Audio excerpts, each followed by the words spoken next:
So for me, I always say for my clients, I like to know what their mission or their value statement is. And frequently that can be really difficult, hard to do. And so there is a gentleman, Simon Sinek, who does a very good video. There's one that's like 3 to 5 minutes. It's a TED Talk, if you're not familiar with the TED Talk, and it's about your why.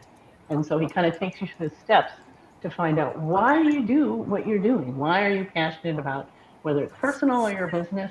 Once you can really condense that, then that is your mission and value statement. So that you can take that and when you have an opportunity or an idea, then you bounce that off of your mission and value statement and say, does this support that? Does this make sense? And then it doesn't mean it's a bad idea. It just means that it's probably an idea that more than likely will actually complement what your business is about, and you will inherently be more successful with that opportunity. So thoughts about that? Disagree? I would suggest the difference between a good idea and an opportunity is whether there's a credible revenue source. Okay. And so how would you determine what a credible revenue source might be? Somebody willing to pay. And so if you were a small business owner that was just sort of getting started or, maybe considering something new, how would you determine that someone is willing to pay? Would you be doing like email campaigns or social media or what? Somehow or other attract attention with a capacity, let's say with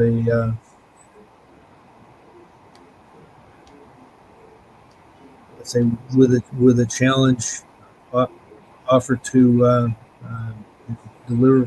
deliver for a price. So Tony, because you're dealing with brokerage type stuff, what do you look for in a business that might be a good idea or a good opportunity for someone to either invest in or sell? I think it really has to be executable. Ideas are great, but what is the strength of the idea, and how do you build a plan around the idea? What resources do you need to execute that? Great, that's a great point. Yeah, a revenue generation in a business. Some business owners have great ideas, but it's just kind of maybe fluff. It's not really reality, or it's not executable within the business structure. So I would say that definitely needs to be revenue generating, but it also needs to generate some income to your bottom line. So it needs to be profitable. So sometimes people will enter into things, or you disagree, that is revenue generating, but they're not necessarily profit making. Yeah, they have to understand the margin structure. I mean, you see a lot of companies that think their business is based on top line revenue, and it's really not. It's based on net income plus, adjusted EBITDA. So there's right. You see some businesses, same sector, one's doing twice the revenue and is marginally profitable. And the other business is tremendously profitable and they're doing half the revenue. So it's not the revenue that bases business value. So Suzanne, I'm curious, in your business, how do you then decide, for revenue generating type things, how do you decide which is the best niche, so to speak, of people to provide your services for? Oh, you're on mute, Suzanne.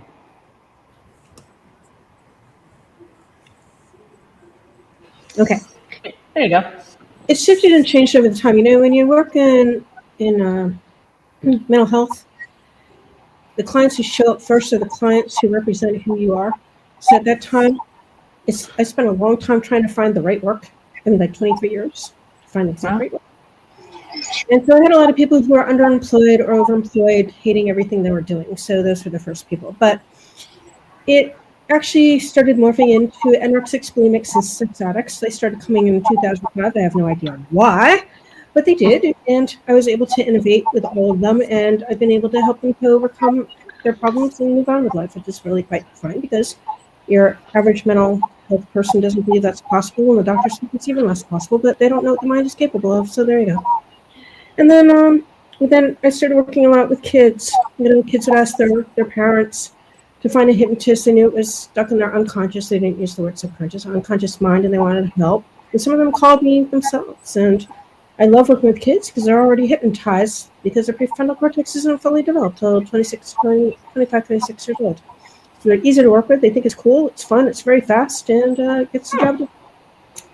So now I am working on a Psych D so that I can train these people to do this work and heal people, because it's about time people actually got healed instead of endless sessions, toxic drugs, and the rest of the garbage that the mental health system provides. That's great. That's wonderful. I love that. I love that, you have such a broad range of clients at different times in their life, and that you can, reach them out. So when you say innovate, I think that's a great term. So I love that. So Brian, in that innovate kind of form, tell us a little bit more about your business that way.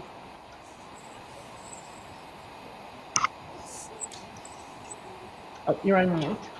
Yeah, not sure I understand the question.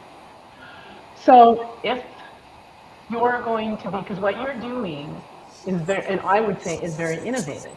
I've really not heard of somebody that's doing what you're doing to the population that you're doing. So how do you go about providing those services or finding those people that need your kind of services, your assistance? Well, that's a great question because I'm trying to figure that out myself. So I got on board with Alignable, trying to meet people in parallel services like in mental health field, fellow bloggers, etc. Because I tried searching for some competitors for some competitive research, and I couldn't find anybody who did exactly as I did. Yeah, you found articles on like sites for like neurodiversity or mental health sites, but not a site dedicated to that. Mm-hmm.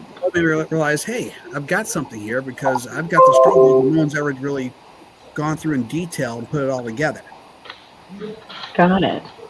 And I lived it for 15 years on top of that. Wow, okay. Okay, so real world experience. So Suzanne, would that be somebody that maybe you might want to talk to, like you and Brian might have some crossover there, or? There's a possibility. I think my idea would be for him to go to the schools and talk to the people, the teachers and the guidance counselors, because they would definitely know the kids who need the help that he has to give.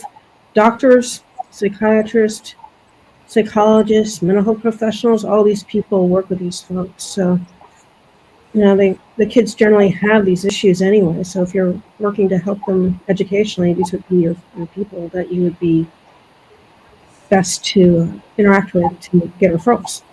Well, that's not the right path to take, I'm afraid, because I'm not really targeting the children in the schools.